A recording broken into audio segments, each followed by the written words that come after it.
BJP विधायक की हत्या की कथित साजिश से हड़कंप, जेल अधीक्षक समेत 4 पर एफआईआर, गुमनाम पत्र से खुला मामला। नमस्कार, आप देख रहे हैं सिटी पोस्ट लाइव। मैं हूं सृष्टि राज। बीजेपी विधायक राकेश रंजन ओझा की हत्या की कथित साजिश का मामला सामने आया है और विधायक के नाम से आए एक गुमनाम पत्र के आधार पर करनामेपुर थाने में अब भागलपुर विशेष केंद्रीय कारा के जेल अधीक्षक समेत 4 लोगों के विरुद्ध आपराधिक षड्यंत्र रचने के आरोप में प्राथमिकी दर्ज कराई गई है। अब प्राथमिकी विधायक के बयान पर भी दर्ज हुई है और आइए जानते हैं विस्तार से पूरे मामले के बारे में चीफ एडिटर श्रीकांत प्रत्युत्तर से। सर, विधायक की हत्या की साजिश का मामला दर्ज हो गया है। देखिए, ये विधायक हैं शाहपुर के राकेश रंजन ओझा, और उनके पिता तो बहुत बड़े बाहुबली थे और उनकी भी हत्या हो गई थी। तो राकेश रंजन ओझा का कहना है कि 8 जुलाई को उनके पैतृक निवास ओझवलिया में उनके नाम से डाक के जरिए एक गुमनाम पत्र आया था। पत्र भेजने वाले के रूप में विकास कुमार शाहपुर भोजपुर का पता दर्ज था। पत्र में दावा किया गया था कि भागलपुर जेल में बंद लंबू शर्मा, कुबेर शर्मा मिश्रा, हरीश मिश्रा मिलकर विधायक की हत्या की कथित साजिश रच रहे हैं। पत्र में जेल अधीक्षक पर भी बंदियों को कथित रूप से सेल से बाहर निकालकर उनसे अलग से बातचीत करने और साजिश में सहयोग करने का आरोप लगाया गया है। तो गंभीर है।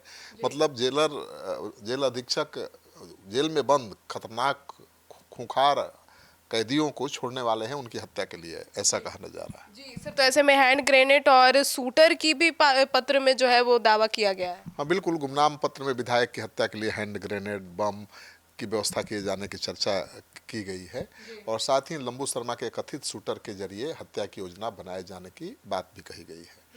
पत्र मिलने के बाद विधायक ने तत्काल पुलिस प्रशासन को इसकी सूचना दी और पत्र पुलिस को सौंप दिया है। प्रारंभिक जांच के बाद करनामेपुर थाने में प्राथमिकी दर्ज भी कर दी गई है।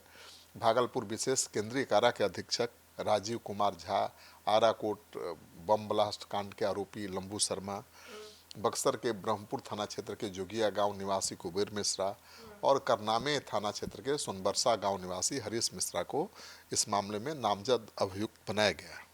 सर, तो ऐसे में अब पुलिस इस मामले में क्या कर रही है? और 10 साल पहले विधायक के पिता की भी इसी तरीके हत्या हुई थी। बिल्कुल, उनके पिता, मैंने बोला ना, बहुत बाहुबली थे, बीजेपी के नेता थे। और अब इस मामले में पुलिस ने जो प्राथमिकी दर्ज की है उसके अनुसार भारतीय न्याय संहिता की संबंधित धाराओं के तहत आपराधिक षड्यंत्र के आरोपों की जांच की जा रही है। पुलिस के अनुसार प्राथमिकी में लगाए गए आरोपों की सत्यता का अंतिम निर्धारण जांच पूरी होने के बाद ही हो सकेगा। जांच टीम पत्र में किए गए दावों और नामजद आरोपियों की भूमिका से जुड़े तथ्यों की पड़ताल कर रही है। भोजपुर में विधायक के परिवार से जुड़ा हत्या का पुराना मामला भी इस घटनाक्रम को और गंभीर बना रहा है। करीब 10 वर्ष पूर्व बीजेपी के पूर्व प्रदेश उपाध्यक्ष विश्वेश्वर ओझा, जो इनके पिता थे, उनकी गोली मारकर हत्या की गई थी।